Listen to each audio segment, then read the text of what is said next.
আসসালামু আলাইকুম প্রিয় শিক্ষার্থী বিন্দু, আশা করি ভালো আছো। বরাবরের মতো আজকে চলে আসলাম আমাদের ধারাবাহিক ক্লাসে। আজকে আলোচনার বিষয়বস্তু হিসেবে আমরা নির্ধারণ করেছি পদার্থবিজ্ঞানের চলতরিৎ টপিকটি।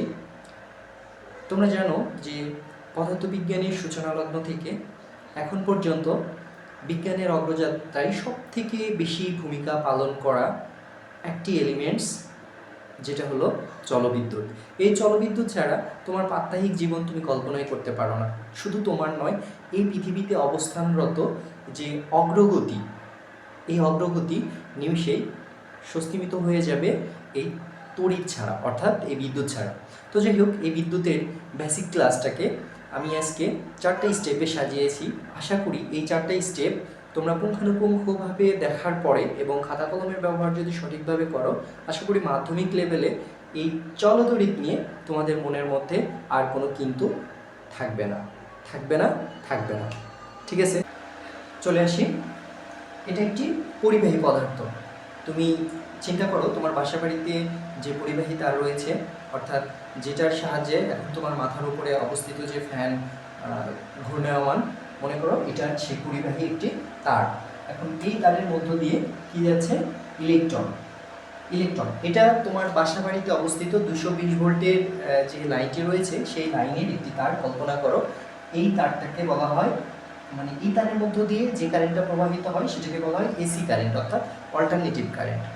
আবার তোমার বাসা বাড়িতে অবস্থিত তোমার যে ডিভাইসটি দিয়ে আমার এই ভিডিওটি দেখতেছো, অর্থাৎ সেটা যদি মুঠোফোন হয়, তাহলে মুঠোফোনের অভ্যন্তরে যে ব্যাটারিটি রয়েছে, সেই ব্যাটারিটির 2টি টার্মিনাল রয়েছে, অর্থাৎ 3টি টার্মিনাল, একটা নিউট্রাল থাকে, ওইটা বাদ দাও। 2টি টার্মিনাল, প্রধানত পজিটিভ এবং নেগেটিভ। এই যে পজিটিভ এবং নেগেটিভ, এই পজিটিভ টার্মিনালের মধ্য দিয়ে শুধুমাত্র পজিটিভ যে টার্মিনাল রয়েছে, এই যে পজিটিভ টার্মিনাল, এই প্রান্তটা একদমই আলাদা, এবং নেগেটিভ যে টার্মিনাল রয়েছে, এই নেগেটিভ প্রান্তটা একদমই আলাদা। এই দুইটা আলাদা আলাদা হবার জন্য এটাকে বলা হয় ডিসি কারেন্ট, অর্থাৎ এটা হলো ডাইরেক্ট কারেন্ট। অর্থাৎ এটার এক তারের মধ্যে দিয়ে ধনাত্মক চার্জ এবং এক তারের মধ্যে দিয়ে কি ঋণাত্মক চার্জ প্রবাহিত হয়। আর তোমার বাসাবাড়িতে যে বিদ্যুতের তারটি রয়েছে, সেটার মধ্য দিয়ে একবার পজিটিভ চার্জ এবং একবার নেগেটিভ চার্জ প্রবাহিত হয়। এই জন্য এটাকে বলা হয়েছে অল্টারনেটিভ কারেন্ট, আর এটাকে বলা হয়েছে ডাইরেক্ট কারেন্ট। আশা করি তোমার বাসার যে 220 ভোল্টের যে সোর্সটি রয়েছে এবং তোমার বাসাতে যে 5 ভোল্ট, 8 ভোল্ট বা 12 ভোল্টের যে ব্যাটারিগুলো রয়েছে, এই বিষয়ের পরিস্থিতি নিয়ে তোমার মনের মধ্যে আর কোনো কনফিউশন থাকলো না বা থাকবে না। আচ্ছা, এবার চলে আসি, যে পরিবাহী পদার্থের মধ্য দিয়ে যে বিদ্যুৎটি প্রবাহিত হয়, যে তড়িৎ প্রবাহিত হয়, এই তড়িতের সংজ্ঞাটা কি বা বিদ্যুতের সংজ্ঞাটা কি? আমরা সংজ্ঞাটা এইভাবে সংজ্ঞায়িত করতে পারি যে এইটি একটি পরিবাহী পদার্থ। এই পরিবাহী পদার্থের মধ্য দিয়ে কি যাচ্ছে? দেখো তো, এই যে ইলেকট্রন, পরিবাহী পদার্থের মধ্যে দিয়ে কি প্রবাহিত হচ্ছে? ইলেকট্রন। অর্থাৎ পরিবাহী পদার্থের মধ্যে দিয়ে ইলেকট্রন যে কোনো একদিকে প্রবাহিত হওয়াকেই বিদ্যুৎ প্রবাহ বলা হয় বা তড়িৎ প্রবাহ বলা হয়। তাহলে কি, কোনো পরিবাহীর মধ্যে অবস্থিত ইলেকট্রনগুলোর যে কোনো একদিকে প্রবাহিত হওয়াকেই কি বলা হয়? বিদ্যুৎ প্রবাহ বলা হয় বা তড়িৎ প্রবাহ বলা হয়। ঠিক আছে, এবার চলে আসি ভোল্টেজ। এই তারের মধ্যে কি আছে? এই প্রান্তে রয়েছে ভিএ ভোল্ট, এই প্রান্তে রয়েছে ভিবি ভোল্ট। দুইটা দেখো, দুই প্রান্তের দুইটা যে টার্মিনাল, এটা একটা টার্মিনাল কল্পনা করেছি, এটা একটি টার্মিনাল কল্পনা করেছি। এই প্রান্তে রয়েছে ভিবি ভোল্ট এবং এই প্রান্তে রয়েছে কি? VA volt. এখন এই ভোল্টেজটা কি? মূলত ভোল্টেজ, অর্থাৎ এটা যে একটি পরিবাহী, এই পরিবাহী পদার্থের মধ্যে দিয়ে কি অবস্থান করতেছে? ইলেকট্রন অবস্থান করতেছে। এখন বাইরে থেকে একটা চাপ বা বল প্রয়োগ করে এই ইলেকট্রনগুলোকে যে কোনো একদিকে এর গতিকে ত্বরান্বিত করা, অর্থাৎ হয় বৃদ্ধি করা অথবা কমানো। যে শক্তির মাধ্যমে এই পরিবাহীর মধ্যে অবস্থিত ইলেকট্রনগুলোর গতি বৃদ্ধি করা অথবা কমানো হয়, সেটাকে বলা হয় ভোল্টেজ বা বিভব পার্থক্য। ভোল্টেজ বা বিভব পার্থক্য। কারেন্টটাকে প্রকাশ করা হয় আই দিয়ে, কারেন্টের একক হলো অ্যাম্পিয়ার। আর ভোল্টেজটাকে প্রকাশ করা হয় ভি দিয়ে, ভোল্টেজের একক হলো ভোল্ট। তো যাই হোক, আমরা তাহলে অল্টারনেটিভ কারেন্ট অর্থাৎ এসি সার্কিট, মানে এসি কারেন্টের সোর্স বা উৎসটা চিনলাম এবং ডিসি কারেন্টের সোর্স বা উৎসটা সম্পর্কে অবগত হলাম। এরপরে চলে আসি পরিবাহী পদার্থে। পরিবাহী, অপরিবাহী, অর্ধপরিবাহী, এই ব্যাপারগুলো নিয়ে একটু কথা বলি। বিদ্যুৎ চলাচলের ওপর ভিত্তি করে আমরা সকল পদার্থগুলোকে তিনটি ভাগে বিভক্ত করেছি। একটা হলো পরিবাহী, একটা হলো অপরিবাহী, আরেকটি হলো অর্ধপরিবাহী। এখন তোমার আশেপাশে যে বস্তুগুলো রয়েছে সেগুলো সম্পর্কে তোমার অবশ্যই কিউরিসিটি জাগতে পারে যে আসলে কোনগুলো পরিবাহী আর কোনগুলো অপরিবাহী এবং কোনগুলো অর্ধপরিবাহী, সে সম্পর্কে একটু আইডিয়া আমার থাক বা একটু কনসেপ্ট আমার মধ্যে থাক। এই ব্যাপারটা যদি তোমার মেমোরিতে এসে থাকে তাহলে তোমাকে আমি অবশ্যই সাধুবাদ জানাই। শুধুমাত্র তোমার বাসায় যে তার রয়েছে মূলত সেগুলোর মধ্য দিয়ে বিদ্যুৎ প্রবাহিত হয় না, বরঞ্চ পৃথিবীতে আবিষ্কৃত পর্যায় সারণীর কথা বলতেছি, রাইট? যে পর্যায় সারণীতে 118টি মৌল রয়েছে, এই 118টি মৌলই কোনটা পরিবাহী, কোনটা অর্ধপরিবাহী, কোনটা অপরিবাহী সেটা বিশ্লেষণ করার জন্য আমরা তিনটা ব্যাপার মাথায় রাখবো, অর্থাৎ তিনটা লজিক মাথায় রাখবো। সেটা হলো যে পদার্থগুলো রয়েছে সেগুলোর ইলেকট্রন বিন্যাস করে, যেমন আমি এখানে লিখেছি কি, এখানে লিখেছি অ্যালুমিনিয়াম। অ্যালুমিনিয়াম প্রথম কক্ষপথে তোমরা জানো অবশ্যই 2টি ইলেকট্রন প্রবেশ করে, দ্বিতীয় কক্ষপথে 8টি, তাহলে 8 আর 10 কয়টা হলো 10, এরপরে বাদ থাকলো কয়টি, 3টি, 1 2 3। এখন এটা কেন লিখলাম? এর পিছনে কারণ আছে, অর্থাৎ আমরা পর্যায় সারণীতে অবস্থিত যে মৌলগুলো রয়েছে সেই মৌলগুলোর মধ্যে কোনটা অপরিবাহী, কোনটা অর্ধপরিবাহী আর কোনটা অপরিবাহী এটা জানার জন্য এই তিনটা উদাহরণ আমরা দিয়েছি। প্রথম ক্ষেত্রে আমি লিখেছি অ্যালুমিনিয়াম। অ্যালুমিনিয়ামের তোমরা জানো অবশ্যই যে এটার পারমাণবিক সংখ্যা হলো 13। এখন এই অ্যালুমিনিয়াম আর দেখো লাস্টের কক্ষপথে কয়টি ইলেকট্রন অবস্থান করতেছে, 2 আর 1 3। কয়টা অবস্থান করতেছে, 3টি। এখন এটা কিভাবে বুঝবো যেটা পরিবাহী, অপরিবাহী না অর্ধপরিবাহী? যে কোনো মৌলের শেষে, অর্থাৎ যে কোনো পরমাণুর শেষে যদি 4-এর কম ইলেকট্রন অবস্থান করে, কত, 4-এর কম ইলেকট্রন অবস্থান করলে সেটা পরিবাহী পদার্থ। অবশ্যই মনে রাখবে যে ইলেকট্রন বিন্যাস করার পরে যদি শেষ কক্ষপথে 4টির কম ইলেকট্রন অবস্থান করে তাহলে সেটা হলো পরিবাহী পদার্থ, কন্ডাক্টর, অর্থাৎ তার মধ্যে দিয়ে বিদ্যুৎ প্রবাহিত হবে।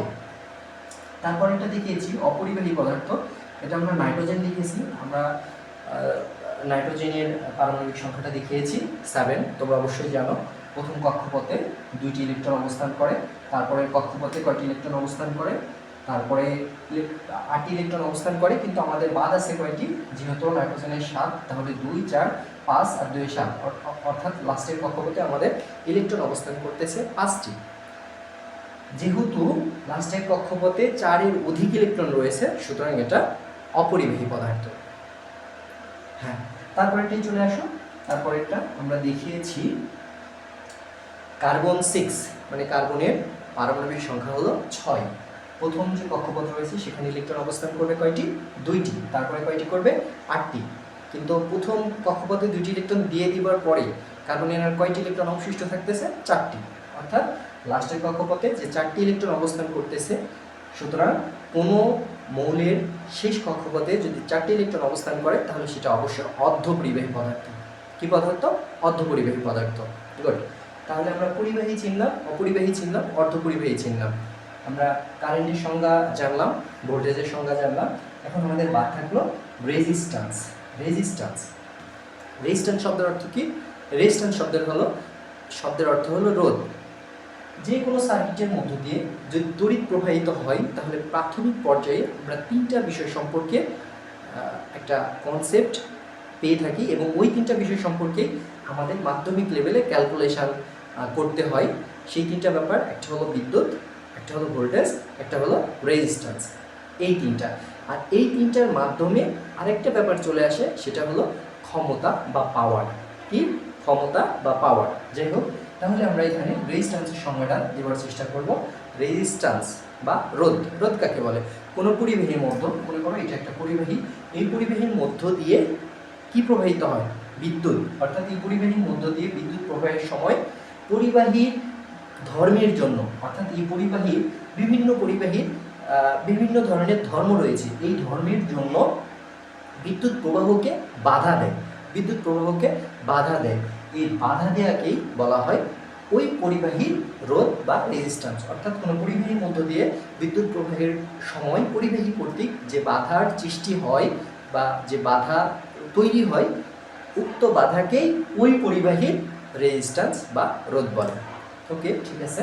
তাহলে এই ব্যাপারগুলো সম্পর্কে আমরা অবগত হলাম। এরপরে আসি পরের আলোচনায়।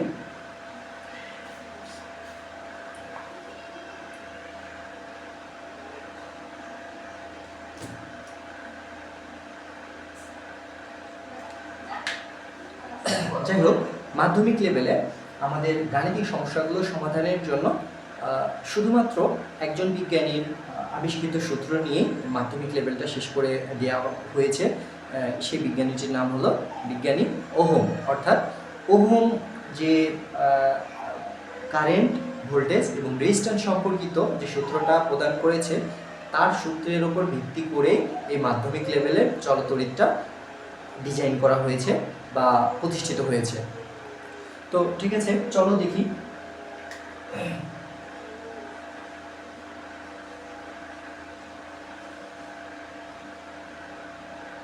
ওহম, বিজ্ঞানী ওহম বলতেছে, প্রথম যে কথাটি বলতেছে যে যে কোনো পরিবাহীর মধ্য দিয়ে প্রবাহিত কারেন্ট, ভোল্টেজ এবং রেজিস্ট্যান্সের মধ্যে একটি সম্পর্ক রয়েছে।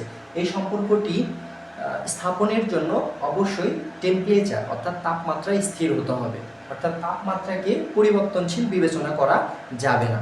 তাহলে এই পরিবাহীটাকে যদি আমরা কল্পনা করি, তাহলে এই পরিবাহীর মধ্য দিয়ে যে কারেন্ট প্রবাহিত হবে, এই পরিবাহীর মধ্য দিয়ে যে কারেন্ট প্রবাহিত হবে তা এই দুই প্রান্তের বিভব পার্থক্যের সমানুপাতিক। তোমরা আগেই ভোল্ট সম্পর্কে অবগত হয়েছ। এই দুই প্রান্তের বিভব পার্থক্যের সমানুপাতিক। এখন কথা হলো যে এই দুই প্রান্তের বিভব পার্থক্য কিভাবে বের করব বা কিভাবে বের করবে। দেখো, এই দুই প্রান্তের বিভব পার্থক্য V সমান সমান VA minus VB, VA minus VB। এখন তোমার মনের মধ্যে অবশ্যই কোশ্চেন আসতে পারে যে আমরা তো সব সময় এই পাশ থেকে এই পাশেটা বাদ দিয়ে এসেছি বিগত সময়ে, তাহলে এখন কেন এই VA থেকে VBটা বাদ দেব? হ্যাঁ, এরকম ধরনের কোশ্চেন আসতে পারে, কারণ তুমি এখন প্রাথমিক স্টেজ থেকে এই চলতরিতে হাত দিয়েছো। অর্থাৎ তোমার মনের মধ্যে এই ধরনের কোশ্চেন আসা একদমই সাধারণ ব্যাপার।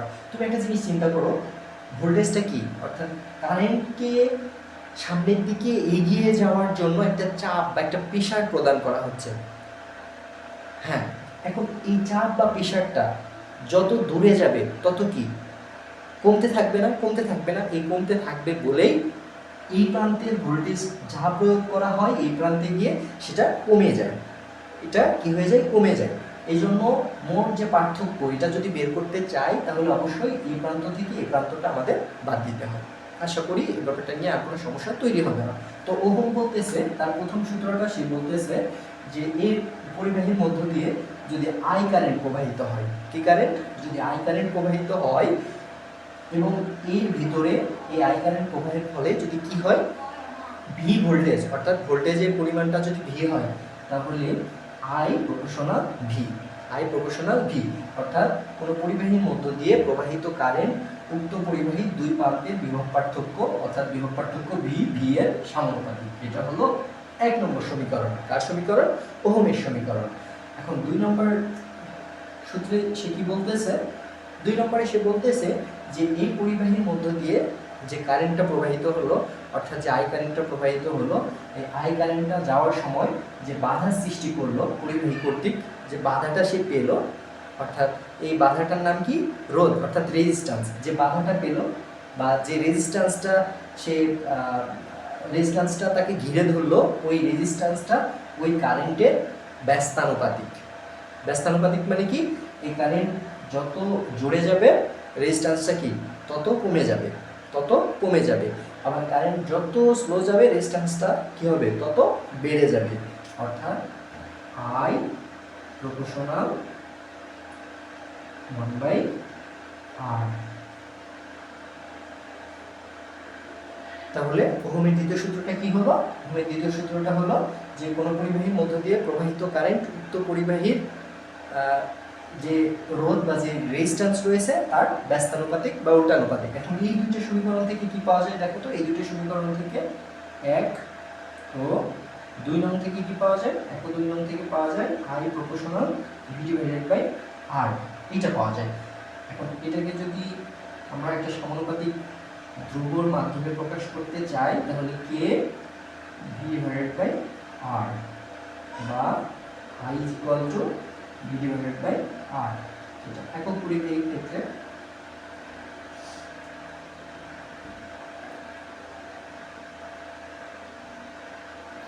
একক পরিবাহীর ক্ষেত্রে K is equal to 1 বিবেচনা করো। তাহলে আমরা এখান থেকে কি সূত্রে উপনীত হতে পারতেছি যে I is equal to V divided by R, এটাকেই বলা হয় ওহমের সূত্র। ওকে, এরপরে পরের স্টেপে চলে আসি। এই তিনটা বর্তনী যে আমরা বিভক্ত করেছি, প্রথমটি হলো শ্রেণী বর্তনী, দ্বিতীয়টি হলো সমান্তরাল, তৃতীয়টি হলো মিশ্র বর্তনী।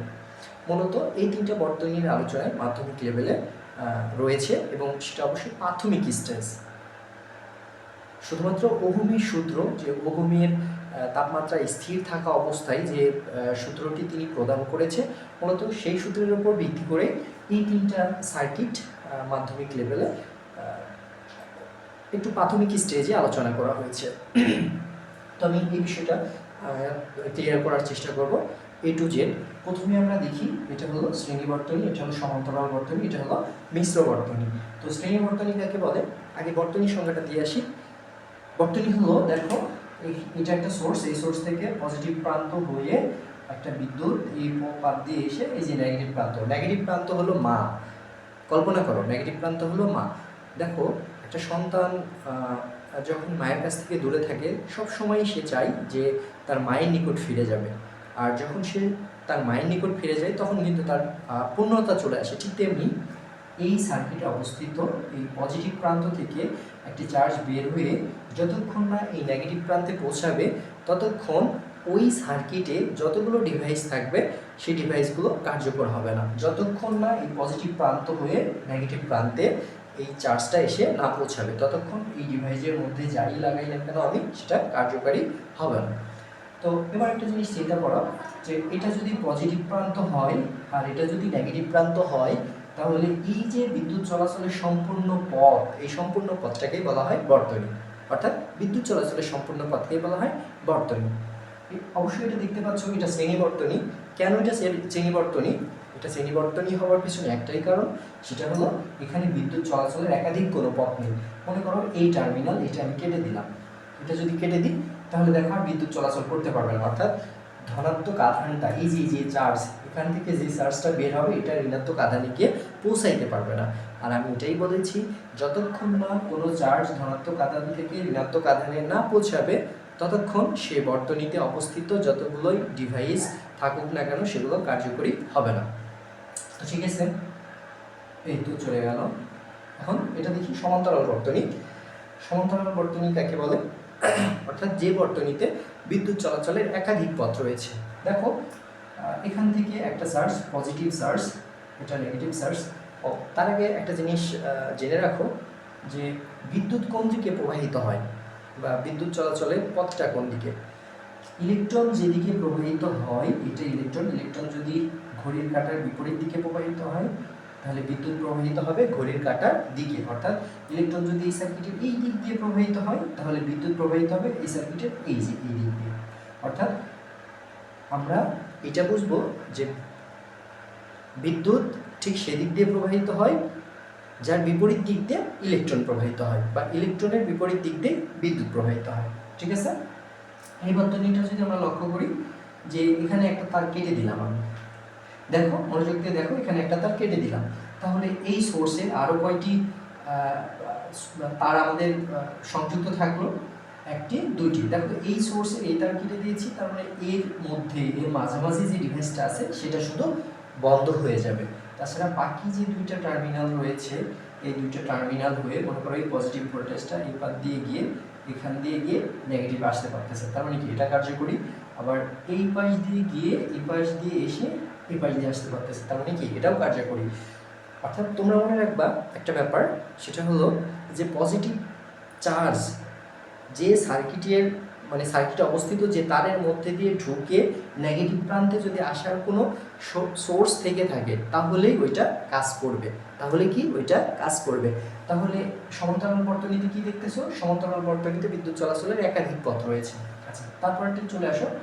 তারপরটা হলো মিশ্র বর্তনী।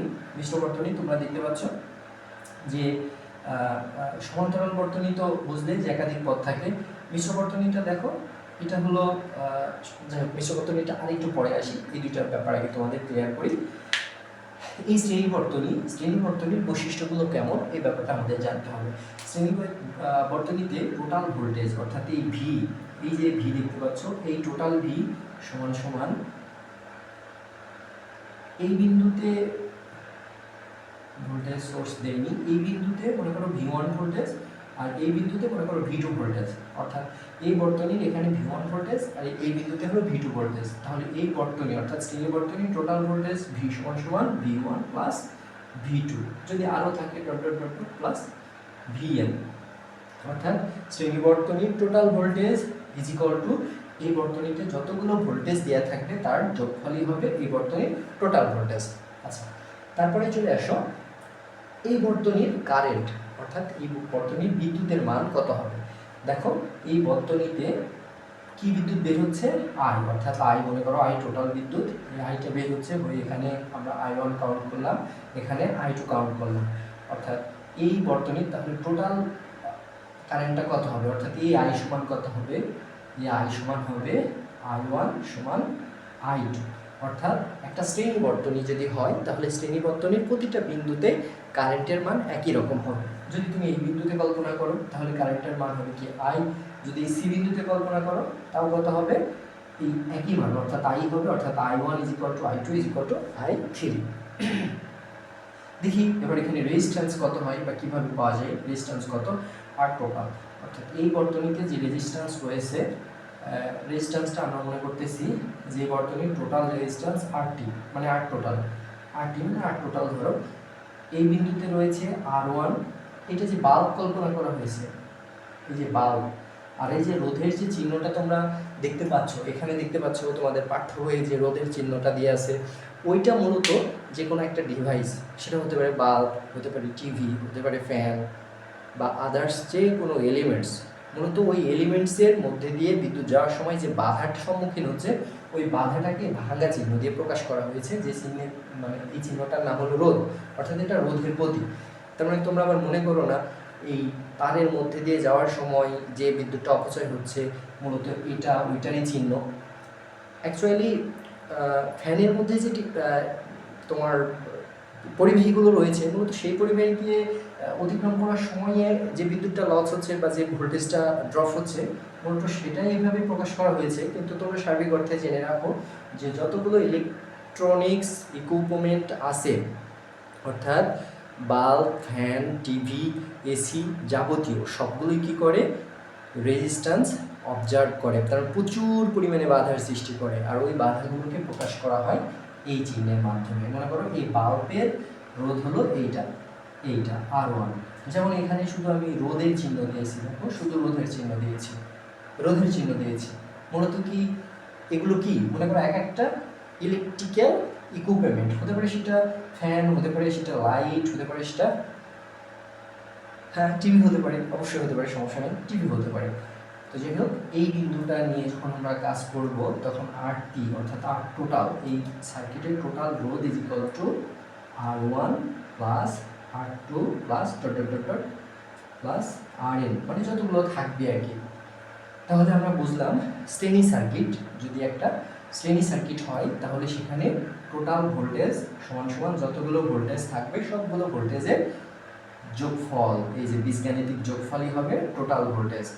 আর কারেন্টের মান, একটি শ্রেণী সমবায়ে কারেন্টের মান যতগুলো বিন্দু থাকবে প্রত্যেকটা বিন্দুতে একই রকম বা একই সমান কারেন্ট পাওয়া যাবে।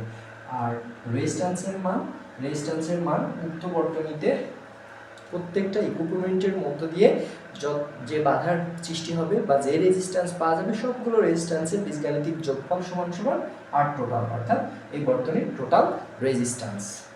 ঠিক আছে, তাহলে এই রেজিস্ট্যান্স বুঝলাম। এবার চলে আসি এইটাতে। এটা কি বর্তনী? সমান্তরাল বর্তনী। এটা কেন সমান্তরাল বর্তনী?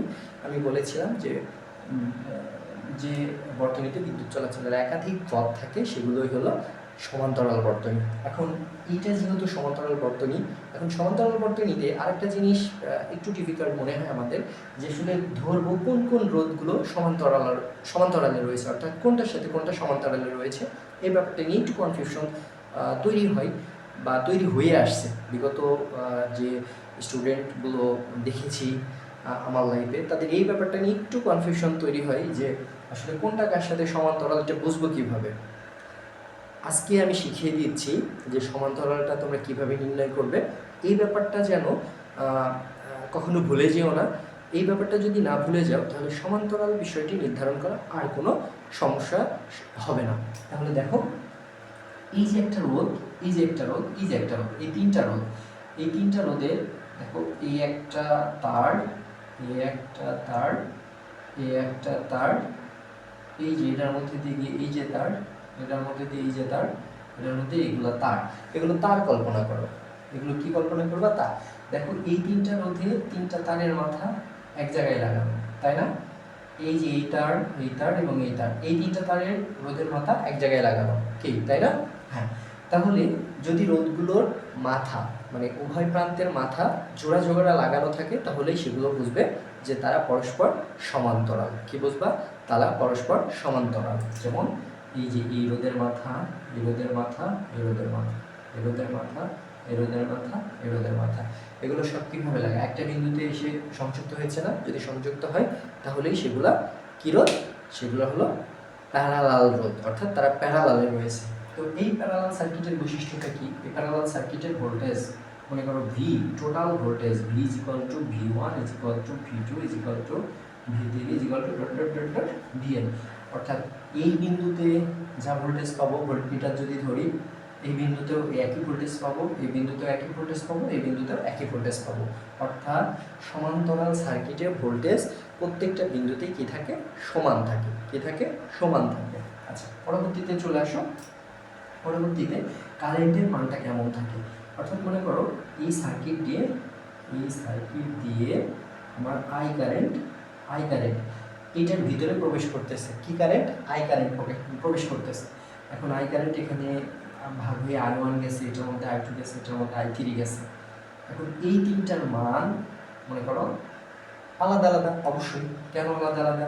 কারণ এটা I1 দিয়ে দিছি, I2 দিয়ে দিছি, I3 দিয়ে দিছি। এখন প্যারালাল সার্কিটে কারেন্টের বৈশিষ্ট্যগুলো কেমন হয় এই ব্যাপারটা দেখার চেষ্টা করো বা বোঝার চেষ্টা করো। তাহলে টোটাল আই, অর্থাৎ এই সার্কিটের মধ্যে টোটাল কারেন্ট কত প্রবেশ করলো এটা যদি বের করতে চাই তাহলে কি করব? I1 plus I2 plus I3 plus IN। অর্থাৎ এই সার্কিটের টোটাল কারেন্ট যদি আমি বের করতে চাই তাহলে এই যতগুলো শাখার কারেন্ট দেওয়া আছে আমার প্রত্যেকটা যদি যোগ করি, অর্থাৎ প্রত্যেকটার বীজগাণিতিক যোগফল সমান সমান এই সার্কিটের টোটাল কারেন্ট। অর্থাৎ একটা প্যারালাল সার্কিটের total current is equal two প্রতিটা শাখায় যে কারেন্টগুলো পাওয়া যাবে, অর্থাৎ I1 I2 I3, এই তিনটা যোগ করলে এই সার্কিটের টোটাল কারেন্ট পাওয়া যাবে। ঠিক আছে? ওকে। এরপরে চলে আসো এই সার্কিটের রেজিস্ট্যান্স। এই সার্কিটের রেজিস্ট্যান্স এটার মধ্যে দিয়ে R1 রোধ, এটার মধ্যে দিয়ে R2 রোধ, এটার মধ্যে দিয়ে R3 রোধ। R1 R2 R3, এই তিনটা শাখার মধ্যে দিয়ে তিনটা রোধ প্রবাহিত হচ্ছে, সেটা হলো R1 R2 R3। এই যে তিনটা বাধার যে সৃষ্টি হলো, এখন তাহলে টোটাল রোধ কত এই সার্কিটের? এই সার্কিটের টোটাল রোধ 1 ডিভাইডেড বাই RT, মানে আর টোটাল কল্পনা করো সমান সমান 1 divided by R1 plus 1 divided by R2 plus 1 divided by R3, আরও যদি থাকে 1 ডিভাইডেড বাই RN। অর্থাৎ এই শাখার বা এই সার্কিটের টোটাল রেজিস্ট্যান্স বা টোটাল রোধ is equal to 1 divided by RT is equal to 1 divided by R1 plus 1 divided by R2 plus 1 divided by R3। এইটা হলো চলে গেল রেজিস্ট্যান্স। তাহলে আমরা কি কি পেলাম? একটা সমান্তরাল সার্কিটের ভোল্টেজ, কারেন্ট এবং রেজিস্ট্যান্সের বৈশিষ্ট্য কি এগুলো এটা পেলাম। একটা প্যারালাল সার্কিটের ভোল্টেজ, কারেন্ট এবং রেজিস্ট্যান্সের বৈশিষ্ট্য কি এটা পেলাম। এবার দেখব একটা মিশ্র সার্কিট। একটা মিশ্র সার্কিট দেখব আমরা।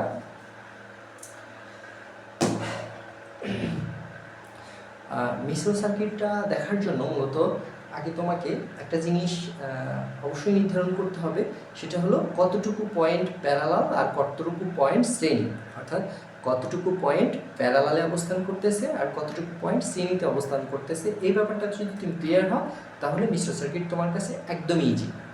দেখো এই একটা সার্কিট, এখানে কিন্তু যে রোধটা রয়েছে সেটা কিসে রয়েছে, দেখো তো শ্রেণীতে রয়েছে, এই যেটার সাথে শ্রেণীতে রয়েছে। কিন্তু এখানে যে তিনটা রোধ অবস্থান করতেছে, দেখো এটার এক মাথা এটার সাথে লাগানো, এখানে লাগানো, এখানে লাগানো, এটার এক মাথা এখানে, এখানে, এখানে। তার মানে এই রোধের তিনটার এক মাথা, তিন মাথায় কি এক বিন্দুতে, এবং এই তিনটা মাথা এক বিন্দুতে যোগ হয়ে গেছে। তার মানে এটা বুঝতে পারতেছো তিনটা প্যারালাল, একদম ইজি। ওকে, তারপরে দেখো এই দুইটা রোধের এই যে এটার এক মাথা এসে এখানে, এটার এক মাথা এসে এখানে লাগানো, এটার এক মাথা এখানে, এটার এক মাথা এখানে লাগানো। তার মানে কি এটা অবশ্যই দুইটা প্যারালাল। তারপরে এসে দেখো এটা কি হয়ে যাচ্ছে, শ্রেণী হয়ে যাচ্ছে, তাই না? তার মানে এই বর্তনীর মধ্যে প্যারালাল এবং শ্রেণী দুই ধরনের কম্বিনেশন রয়েছে। এখন এই ধরনের সার্কিটগুলো কিভাবে সমাধান করা যায়, মনে করো এখান থেকে গোটা যে সার্কিট আছে এই সার্কিটের পুরো আর এর মান বের করব। কিসের মান বের করব? আর এর মান বের করব। আচ্ছা, তাহলে এই সার্কিটের আর এর মান পুরোটা কিভাবে বের করা যায় একটু লক্ষ্য করি। মনে করো R2, R3 আর R4 এই তিনটা কিসে রয়েছে বলো তো? এই তিনটা রয়েছে প্যারালালে। এখন R2, R3 আর R4 প্যারালাল যদি ক্যালকুলেট করো, মনে করো এই তিনটা প্যারালাল ক্যালকুলেট করে মনে করো এর মান আসলো RP1। এই তিনটা প্যারালাল ক্যালকুলেট করে মান কত আসলো? RP1। তাহলে এগুলো মুছে দাও, মুছে দাও। এখানে কত মান আসলো? RP1। এখন RP1 দেখো একটা শাখার মধ্যে দিয়ে চলে গেছে, কিন্তু তিনটা রোধ ভাঙে একটা হয়ে গেছে, RP1 হয়ে গেছে। এখন এখানে কত আছে? মনে করো এটা R6 আর R5। কত আছে? R6 আর R5। এখন এই দুইটাও আবার কিসে রয়েছে? প্যারালাল। এখন এটা হলো RP2। মনে করো এই প্যারালালটাকে ভেঙে এই যে একটা রেজিস্ট্যান্স হয়ে গেল, এই যে একটা রেজিস্ট্যান্স হয়ে গেছে, দেখো এই যে একটা রেজিস্ট্যান্স হয়ে গেল। মনে করো এই যে একটা রেজিস্ট্যান্স হয়ে গেল, এটার মান কত? RP2। এখন এই সবগুলো দেখো রয়েছে একটা শ্রেণীর মধ্যে, অর্থাৎ একটা শ্রেণী শাখার মধ্যে রয়েছে এই তিনটা। এখন এখানে যদি কেটে দাও তাহলে কি আর বিদ্যুৎ চলাচল হবে? হবে না। এই জন্য এই চারটা কিসে রয়েছে? 1 2 3 4, এই চারটা রয়েছে হলো শ্রেণীতে। এখন এই শ্রেণীর বৈশিষ্ট্যগুলো তো বুঝলেন, সবগুলো যোগ করে দিলেই ব্যাস শেষ। তাহলে এই ধরনের সার্কিটগুলো কিভাবে সমাধান করতে হয়, বা এর থেকে আরও যদি জটিল কোনো সার্কিট আছে সেগুলো কিভাবে সমাধান করতে হয়, এর পরবর্তী স্টেপে আমরা এটা অবগত করব। সমস্যা নেই, অবশ্যই ক্লিয়ার করবো। চলে যাই এর পরের স্টেপ। এবার আমরা চলে আসি এই অধ্যায়ের গাণিতিক কোন কোন বিষয়গুলো সম্পর্কে আমাদের অবগত হতে হবে এবং কোন কোন বিষয়গুলো এখানে এসে থাকে। মূলত এই চলতরিতে গাণিতিক সমস্যাগুলি দুইভাবে হয়ে থাকে।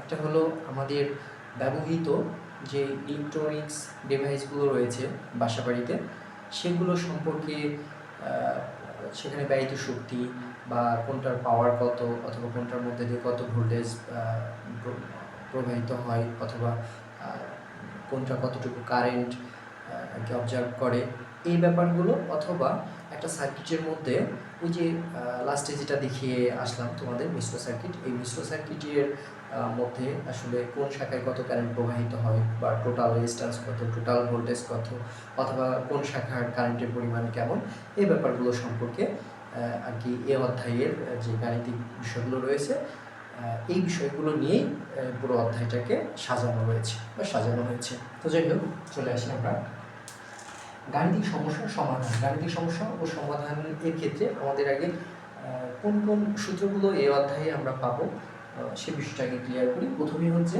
ক্ষমতা। ক্ষমতা পি, ক্ষমতা পি অর্থাৎ পাওয়ার, পাওয়ার মানে ক্ষমতা, এটার একক এখানে পাবো আমরা ওয়াট। ওয়াট অর্থাৎ ক্ষমতার একক পাবো ওয়াট। তারপরে পাবো হলো প্রবাহ, তড়িৎ প্রবাহ I ampere. Ampere.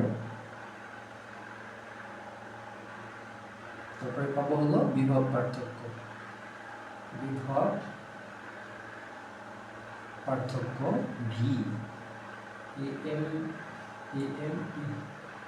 Ampere, VOLTAGE, voltage.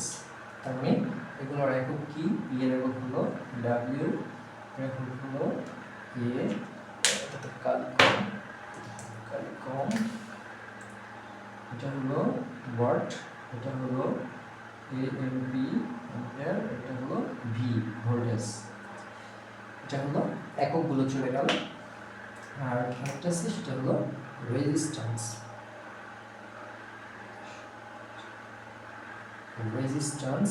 আর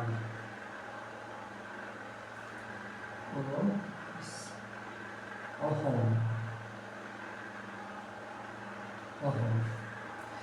এই কয়টা প্রতীক এবং এগুলোর বিস্তৃত আলোচনা এবং এগুলোর মধ্যে সম্পর্ক নিয়ে মূলত এই অধ্যায়ের ম্যাথগুলো সাজানো। তো যাই হোক, এগুলোর মধ্যে কি সম্পর্ক রয়েছে সেই ব্যাপারটা সম্পর্কে একটু অবগত করি। প্রথমেই হলো পি ইজ ইকুয়াল টু, যে কি পি মানে কি ক্ষমতা, এই যে ক্ষমতা P is equal to V square divided by R. আর আমরা এই অধ্যায়ের যে মূল সূত্র, ওহমের সূত্র, সেটা কি পেয়েছিলাম মনে আছে না? I is equal to V divided by R. এখন ভি স্কয়ার আছে, অর্থাৎ ভি এর মানটা যদি আমি বসাই তাহলে এখানে এডিসি 1 থাকে, অর্থাৎ ভি ইজ ইকুয়াল টু কি লেখা যায়? V is equal to I R লেখা যায়। এখন ভি স্কয়ার সমান কি লেখা যায়? I square R square. তাহলে ভি স্কয়ার সমান কি লেখা যাচ্ছে? I square R square divided by R সমান কি আসতেছে? আই স্কয়ার, একটা আর যদি বাদ যায় তাহলে আর, অর্থাৎ পি সমান ভি স্কয়ার আর অথবা পি সমান আই স্কয়ার আর। আবার পি ইজ ইকুয়াল টু কি লেখা যায়? এখানে আই স্কয়ার, অর্থাৎ আই ইন্টু আর। এখন এই স্কয়ার কেটে দিলাম, এই দুটো কেটে দিয়ে যদি ভি সমান কি লেখা যায়? আই আর, তাই না? ভি সমান লেখা যায় কি? আই আর। তাহলে দেখো এই দুইটার পরিবর্তে কি লেখা যাচ্ছে? ভি সমান আই ভি। তাহলে পি ইজ ইকুয়াল টু কয়টা সূত্র আসতেছে এখানে? একটা হলো P is equal to V square divided by R, এই একটা, অথবা P is equal to I square R, এই একটা, আর P is equal to I V. এই তিনটা সূত্র আসতেছে আমাদের পাওয়ারের ক্ষেত্রে। অর্থাৎ পাওয়ারের ক্ষেত্রে যখন বিভব পার্থক্য, রেজিস্ট্যান্স এবং তড়িৎ প্রবাহ দেওয়া থাকবে তখন পাওয়ার বের করার ক্ষেত্রে এই তিনটা সূত্র আমরা পেলাম। এখন দেখব যে ব্যয়িত শক্তি,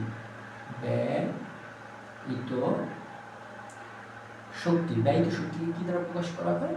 ম্যাক্সিমাম ক্ষেত্রে ডাব্লিউ দ্বারা প্রকাশ করা হয় ব্যয়িত শক্তি। তাহলে W is equal to PT, অর্থাৎ ব্যয়িত শক্তি সমান যে কোনো ডিভাইসের ক্ষমতা গুণন কত সময় ধরে সেই ডিভাইসটা চলতেছে সেই সময়টা। অর্থাৎ ব্যয়িত শক্তি সমান যে ডিভাইসের ব্যয়িত শক্তি বের করব সেই ডিভাইসের ক্ষমতা কতটুকু, সেই ক্ষমতা গুণন কত সময় ধরে চলতেছে সেই সময়টা, তাহলে কি পাওয়া যাবে? ব্যয়িত শক্তি। ওকে, ঠিক আছে। তাহলে আমাদের এখানে একটা ম্যাথ আমরা দেখতে পাচ্ছি, ম্যাথটা আমি একবার পড়ি। দেখো, একটি বাড়িতে 220 ভোল্ট সরবরাহে, তার মানে একটি বাসা বাড়ি, মনে করো তোমার বাসা বাড়ি কল্পনা করো, সেখানে যে বিদ্যুতের সরবরাহ আছে সেই সরবরাহ ভোল্টেজ কত? 220 ভোল্ট। 220 ভোল্ট সরবরাহের 5টি 60 ওয়াটের বাতি, 5টি 60 ওয়াটের বাতি, দৈনিক 8 ঘন্টা। দৈনিক কয় ঘন্টা চলে? 8 ঘন্টা। আর 0.3 অ্যাম্পিয়ারের 2টি ফ্যান। ম্যাক্সিমাম ক্ষেত্রেই দেখা যাচ্ছে একটা ডিভাইসের পাওয়ার দেওয়া থাকে, আর পাওয়ার দেওয়া থাকলে সেটা খুব সহজেই আর কি কতটুকু শক্তি ব্যয় হচ্ছে সেটা বের করা যায়। আমি এই অঙ্কটা এমন মডেলে দিয়েছি যে একটা অঙ্ক যদি সমাধান করতে পারো তাহলে তোমার বইয়ে এই ধরনের যতগুলো ম্যাথ আছে, মানে এই ধরনের, অর্থাৎ টাইপই দুইটা, একটা হলো এই টাইপ আর একটা হলো সার্কিটের টাইপ, অর্থাৎ এই দুই টাইপের ম্যাথগুলোর মধ্যে আমি যে উদাহরণটা দিয়েছি এই উদাহরণ দিয়ে যতগুলো এই টাইপের ম্যাথ আছে সবগুলো তুমি সমাধান করতে পারবে ইনশাআল্লাহ।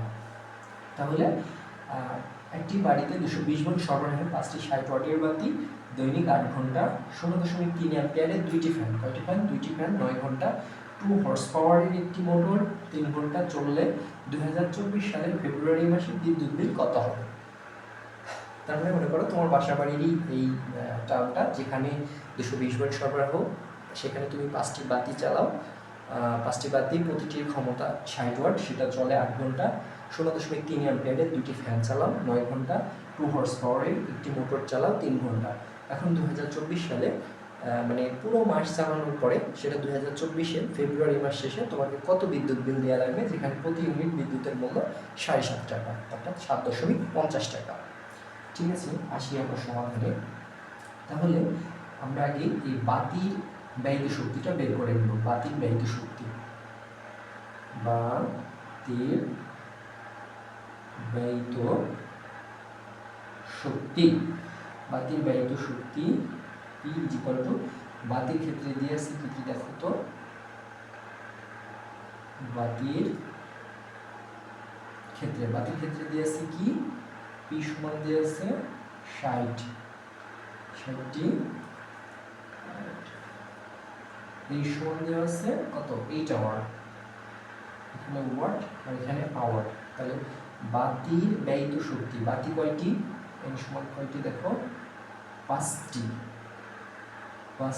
তাহলে বাতির ব্যয়িত শক্তি বাতির ব্যয়িত শক্তি W ইকুয়াল টু PT।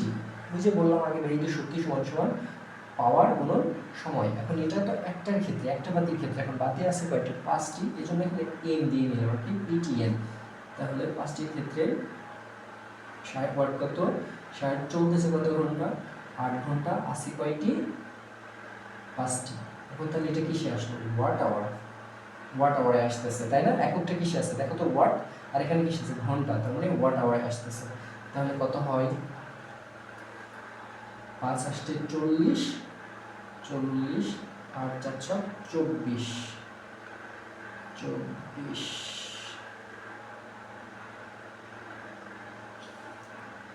দেখো কত আসে, 5 8 40, 40 আর 6 দিয়ে যদি গুণ করি 0 4 24, 240 আর এই 0, অর্থাৎ 2400 ওয়াট আওয়ার। এটা ব্যয় হচ্ছে একদিনে। আবার দেখো 5 8 40, 40 কে 6 4 24, 240 আর এই 0, 2400 ওয়াট আওয়ার। তোমাদের কাছে অবশ্যই ক্যালকুলেটর থাকবে, ইজিলি তোমরা ক্যালকুলেশন করতে পারো, সমস্যা নেই।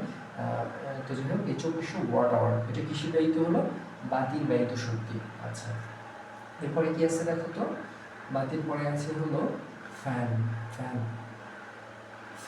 তাহলে ফ্যানের ব্যয়িত শক্তি W ইকুয়াল টু PT। এখন ফ্যানের ক্ষেত্রে দেওয়া আছে কি, ফ্যানের ক্ষেত্রে কি দিয়েছে, I দিয়েছে, তাই না? I ইকুয়াল টু 0.3 অ্যাম্পিয়ার, আর V দিয়েছে, ভোল্টেজ কত, ওই যে যেহেতু 220 ভোল্ট সরবরাহ, তার মানে 220। তাহলে P ইকুয়াল টু কি সূত্র জানতে, আর এন কয়টা দিয়েছে, বাতি কয়টা, আর ফ্যান কয়টা, ফ্যান হলো 2টি ফ্যান। তাহলে P কত পেয়েছো, এখান থেকে P কত পাচ্ছ দেখো তো, P পাচ্ছ না, শুধু I আর V পাচ্ছ। তাহলে I আর V, অর্থাৎ P ইকুয়াল টু কি, P ইকুয়াল টু VI আর T, আর যেহেতু এন আছে এখানে, এন এই যে কয়টি, এন দিয়ে দাও, বসায় দাও। তাহলে ভোল্টেজ কত, 220 ইন্টু I এর মান কত, 0.3, কয় ঘন্টা চলতেছে, টি লিখিনি, টি কত ঘন্টা চলতেছে, 9 ঘন্টা, গুণন 9, আর আছে কয়টি, 2টি, ইন্টু 2। তাহলে এটা ক্যালকুলেশন করে বসায় নাও, এটা দেখো ক্যালকুলেশন করে কত আসতেছে, এটা বসায় নাও। এরপরে আসতেছে তোমার বাদ থাকলো কি, 2 হর্স পাওয়ারের একটি মোটর। তাহলে মোটরের ব্যয়িত শক্তি,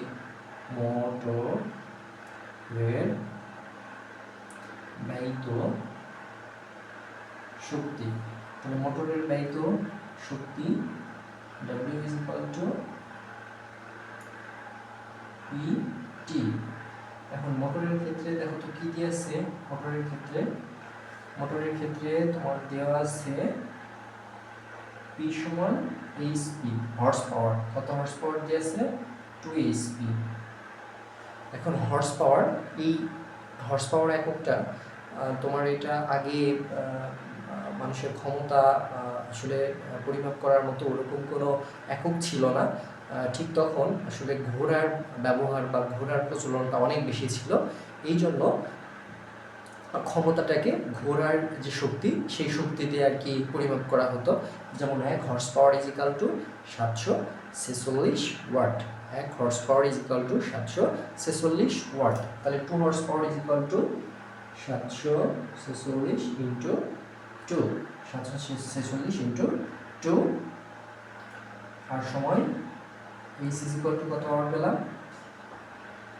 এইচ ইজ ইকাল টু এখানে কয় ঘন্টা চলে? 2 হর্স পাওয়ারের মতো 3 ঘন্টা, 3 আওয়ার। এটা ওয়াট আওয়ারে কিন্তু চলে আসলো, অর্থাৎ 1 হর্স পাওয়ারকে যদি 746 দিয়ে গুণ করো তাহলে সেটা কিসে চলে আসে? ওয়াটে চলে আসে, অর্থাৎ 1 হর্স পাওয়ার সমান 746 ওয়াট। তো যাই হোক, তাহলে এখানে কত পেলাম? 6 দুগুণে 12 2, 6 দুগুণে 12 2, হাত থেকে 1, 4 দুগুণে 8 আর 1 9, 7 দুগুণে 14, 1492 ইন্টু এখানে 3 আওয়ার, 3 আওয়ার সমান কত আসে? 3 দুগুণে 6, 3 দুগুণে 6, 3 9 27 7 আর থেকে 2, 3 4 12 14, 3 3 আর 4, এত ওয়াট আওয়ার। দেখে সে চলে আসলো, ওয়াট আওয়ারে চলে আসলো। আচ্ছা, এখন এটাও গুণ করে নিই। মূলত এই যতগুলো পেলাম এই সবগুলো কিন্তু একদিনের ব্যয়িত শক্তি পেয়েছি। দেখো, চিন্তা করো, বাতির জন্য যে ব্যয়িত শক্তি পেলাম সেটা একদিনের, ফ্যানের জন্য যে ব্যয়িত শক্তি পেলাম সেটা একদিনের, মোটরের যে ব্যয়িত শক্তি পেলাম সেটা একদিনের। এখন এই ক্যালকুলেশনটা আমরা একটু করে নিই। তোমরা হয়তো করেই ফেলেছ, তারপরেও আমি একটু করে নিই। আগে জানো তো, এটা যদি দশমিক তুলে দিতে হয় তাহলে দশমিকের পরিবর্তে একটা 1 আর যত শূন্য থাকবে, সংখ্যা থাকবে তত শূন্য, অর্থাৎ 10 দিয়ে ভাগ যায়, তাহলে এই শূন্য শূন্য কেটে যায়। অর্থাৎ এটা যদি বাদ দিয়ে দিই তাহলে এই 3টা গুণ করলেই হবে 9, 3 9 27, 27 দুগুণে 54, 54 গুণন 22। তাহলে 54 আর 22 গুণ করে দাও, 54 আর 22 গুণ করে দাও, তাহলে 4 দুগুণে 8, 4 দুগুণে 8 আর থেকে না 5 দুগুণে 10, তারপর 4 দুগুণে 8, 5 দুগুণে 10, 8 4 1 1, 1148, 1148। এখানে কত পেলাম? এটা তো বলে গেলাম। যাই হোক, মনে করো মোট মোট মোট ব্যয়িত শক্তি,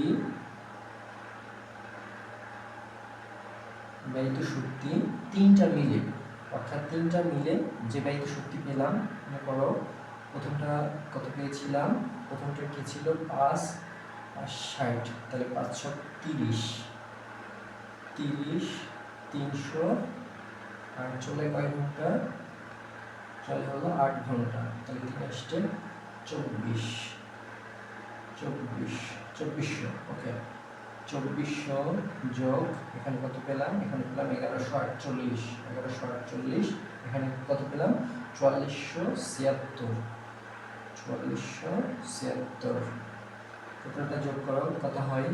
6 আর 6 14, 14 4 আর থেকে 1 7, 7 4 11, 11 আর 12 2 আর থেকে 1 4 আর 5, 5 4 9 আর 10 0 2 আর 3 3 4 7 আর 8, এত ওয়াট আওয়ার।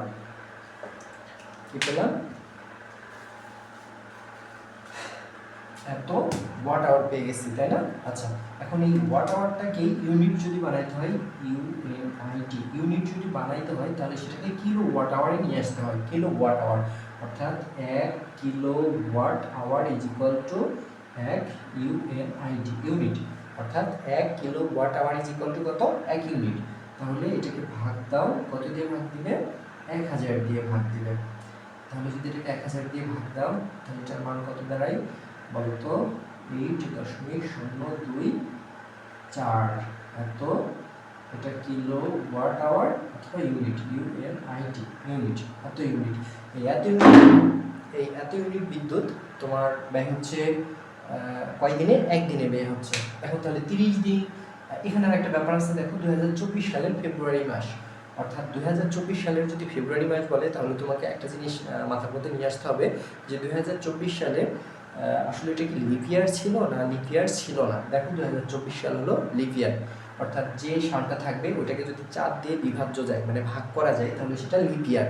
তাহলে যেহেতু এটা লিপ ইয়ার, সুতরাং এই লিপ ইয়ারের ফেব্রুয়ারি মাসটা কত দিনে হবে? 28 দিনের পরিবর্তে 29 দিনে হবে। তাহলে এটাকে কত দিয়ে গুণ করবো?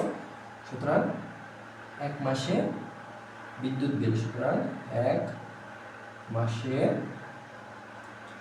বিদ্যুৎ বিল সমান একদিনে কত ব্যয় হয়? এত ইউনিট। তাহলে 29 দিনে কত হবে? গুণ করব। আর 1 ইউনিটের দাম কত? 1 ইউনিটের দাম হলো 7.5 টাকা। তাহলে এত ইউনিটের দাম কত হবে? 7.05। এটার মান যা আসবে এটাই হলো অ্যান্সার। তাহলে আশা করা যায় এই ধরনের ম্যাথগুলো আর তোমাদের কোনো সমস্যা হবে না। বর্তনী রিলেটেড যে সমস্যাগুলো আছে এই সবগুলো সমস্যা একত্রে করে এই একটি সার্কিট তৈরি করেছি। আশা করি এই সার্কিটের সকল বিষয়গুলো যদি পুঙ্খানুপুঙ্খভাবে তুমি সমাধান করতে পারো তাহলে পাঠ্য বইয়ের যে সার্কিটগুলো রয়েছে সেগুলো নিয়ে আর কোনো সমস্যা হবে না। বা বোর্ড অ্যানালাইসিস করে যে সার্কিটগুলো দেওয়া আছে বা এসে থাকে বোর্ডে, সেই সার্কিটগুলো আশা করি কোনো সমস্যা হবে না। তাহলে চলে আসি, প্রথম আগে সার্কিটটা আমরা বিশ্লেষণ করে নিই। একটা সার্কিট যদি আমরা বুঝতে পারি তাহলে সেই সার্কিটটা সমাধান করা একদমই ইজি ব্যাপার। যেমন দেখো এটা হলো 26.4 ভোল্ট, অর্থাৎ এখানে এই সার্কিটের বিভব পার্থক্য টোটাল ভোল্টেজ হলো 26.4 ভোল্ট। এই সার্কিটটার এই 5 ওহম রোধ এটা আছে হচ্ছে শ্রেণীতে, তারপরে এখানে 3টা রোধ, এই 3টা রোধ আছে প্যারালালে। কেন প্যারালালে আছে? দেখো এই যে এবং এই যে এই 3টা মাথা এক জায়গায় সংযুক্ত করা, আর এই যে এই 3টা মাথা এক জায়গায় সংযুক্ত করা, কারণ এটা প্যারালাল। এরপরে এসে এখান দিয়ে এই কারেন্টটা একটা এইদিকে চলে গেছে আর একটা এই শাখা দিয়ে বের হয়ে গেছে।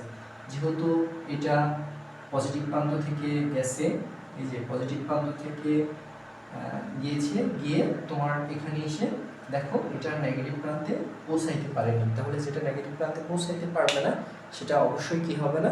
কার্যকারী ডিভাইস বা কার্যকারী সার্কিট হবে না। তার মানে এটা অবশ্যই বাদ হয়ে যাবে। এই 12 ওহমটা আমাদের মূল আলোচনা থেকে বাদ আছে। এরপরে দেখো এই 4 ওহমের মধ্য দিয়ে কারেন্ট, এই 4 ওহমের মধ্য দিয়ে কারেন্টটা এসে এখানে এসে যখন অবস্থান করলো তখন তার পথ কয়টা? 2টা, হয় এই পাশ দিয়ে যেতে হবে অথবা এই পাশ দিয়ে যেতে হবে। এখন এই জিনিসটা মাথায় রাখবা যে কারেন্ট সবসময় শর্টকাট পথ, অর্থাৎ শর্টকাট পথ অবলম্বন করে। এখানে যেহেতু এর ভিতর দিয়ে যাওয়ার সময় একটা বাধার সম্মুখীন হতে হবে আর এদিক দিয়ে একদম ফাঁকা রাস্তা আছে, এই জন্য কারেন্টটা এই দিক দিয়ে মুভ করবে, এই দিক দিয়ে মুভ করবে। অর্থাৎ এই সার্কিটটাও কার্যকারী নয়, এটাও কার্যকারী নয়, এটাও কার্যকারী নয়। অর্থাৎ এই ধরনের বিষয়গুলো সংযুক্ত করে মূল সার্কিটের সাথে আমাদের কনফিউশন তৈরি করতে পারে। এই জন্য এই 2টা ব্যাপার আমি এই সার্কিটের মধ্যে আর কি আলোচনা করার চেষ্টা করেছি। তো তাহলে এটাও কাউন্টেবল নয়। তারপরে আসলাম, আসার পরে দেখা যাচ্ছে এই দিকে আসার পরে এখানে 2টা রোধ আর এখানে একটা রোধ। এখন দেখো এই 2টা রোধ, এই 2টা রোধ, এই যে একটা রোধের সাথে আরেকটা রোধের মাথা লাগানো, একটা মাথা লাগানো আর একটা যেন এই পাশে শুরু মানে শেষ আর এই পাশে কি শুরু, এখান থেকে শুরু হয়েছিল। তার মানে এটা কিসে আছে দেখো তো? এটা শ্রেণীতে রয়েছে, এটা শ্রেণীতে রয়েছে। অর্থাৎ এটা যদি কেটে দিই তাহলে এটা বন্ধ হয়ে যাবে, আর এখানে যদি কাটা থাকে তাহলে এটা চালু, মানে 2টা বন্ধ হয়ে যাবে। একটা মাথা যদি কেটে দিই তার মানে 2টা রোধই কি বন্ধ হয়ে যাবে। এই জন্য কি কিসে রয়েছে? এই 2টা রয়েছে শ্রেণীতে। আচ্ছা, এই 2টা শ্রেণীর সাথে আবার এটা রয়েছে দেখো প্যারালালে। এই 2টা যখন শ্রেণী করে দেবো তখন এটা প্যারালালে। তাহলে মোটামুটি এই সার্কিটটা সম্পর্কে আমাদের একটা সাধারণ কনসেপ্ট চলে এসেছে। এখন এই সার্কিট থেকে আমাদের মনে করো বের করতে বললো নির্ণয় করো i is equal to what, i সমান what বের করলো, আমাদের নির্ণয় করতে বললো। আমরা মনে করো বলতেছে যে i3 is equal to what, অর্থাৎ এই i এই 3 ওহমের মধ্য দিয়ে কত কারেন্ট প্রবাহিত হয়, i3 এর মধ্য দিয়ে কত কারেন্ট প্রবাহিত হয়। আচ্ছা, আবার বলতে পারি কি যে v6 is equal to what, অর্থাৎ এই 6 ওহমের মধ্য দিয়ে কত ভোল্টেজ প্রবাহিত হয় সেটা বের করো। যাই হোক, এই তিনটা ক্যাটাগরি, এখন এই তিনটা ক্যাটাগরি আমরা সমাধান করব। এই তিনটা ক্যাটাগরি সমাধান করার ক্ষেত্রে আগে আমাদের টোটাল যে সার্কিট, সেই সার্কিটের কি জানা লাগবে, রেজিস্ট্যান্স জানা লাগবে। তাহলে টোটাল সার্কিটের রেজিস্ট্যান্স কিভাবে বের করব, মূলত আগে যেগুলো প্যারালাল আছে সেগুলো বের করে নেব। এই শাখাটা একটা কল্পনা করে নিই, অর্থাৎ এই শাখায় প্রথমে আমরা আরপি অ্যাপ্লাই করি, RP1 is equal to, এগুলো বের করার একটা শর্টকাট নিয়ম তোমাদের আমি শিখাই দেব। 3 inverse 1 plus 6 inverse 1 plus 3 inverse 1 inverse 1, তার মানে এই যে তিনটা শাখার যে রেজিস্ট্যান্স সেটা বের হয়ে আসবে। এটা ক্যালকুলেটর শিখে নাও। ক্যালকুলেটরে প্রথমে কি করবা, একটা ব্র্যাকেট দিয়ে নাও, এই যে একটা ব্র্যাকেট দিয়ে নিলাম। এবার 3 পাওয়ার -1 দেখো প্লাস আবার কত 6 পাওয়ার -1 প্লাস কত আছে 3